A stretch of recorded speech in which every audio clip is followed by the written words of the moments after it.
Hi friends, paver block அப்படின்ற இந்த கல் வர்றதுக்கு முன்னாடி நம்ம எல்லாருமே சிமெண்ட் தளம் தான் யூஸ் பண்ணிகிட்டு இருந்தோம். ரோட்டில் கூட நீங்கள் நிறைய பேர் பார்த்துருப்பீங்க, சிமெண்ட் ரோடு தான் போட்டிருப்பாங்க. வீடுகள்லேயும் பாருங்கள், நிறைய சிமெண்டாலான தளம் போட்டிருப்பாங்க. இப்போது எல்லாருமே இந்த பேவர் பிளாக் யூஸ் பண்ணுறாங்க. இந்த பேவர் பிளாக் யூஸ் பண்ணுறதுனால நமக்கு என்னென்ன நன்மைகள்லாம் இருக்குது அப்படின்னு பார்த்திங்கன்னா, பேவர் பிளாக் கல் பதிக்கிறதுக்கு முன்னாடி காலிஞ்சின்ற ஜல்லியை கீழே போட்டு மட்டைப்படுத்தி அதுக்கு மேலே கல் பதிக்கிறாங்க. இதனால் மழை தண்ணி எல்லாமே டைரெக்டாக நிலத்தடிக்குள்ளே இறங்குது, நிலத்தடி நீர் சேமிப்பாகுது.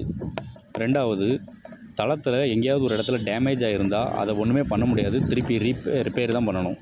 பட் இங்கே அப்படி இல்லை, எதில் டேமேஜ் இருக்கோ அந்த கல்லை மட்டும் தனியாக எடுத்துகிட்டு புதுக்கல் நம்ம லேயிங் பண்ணிக்கலாம்.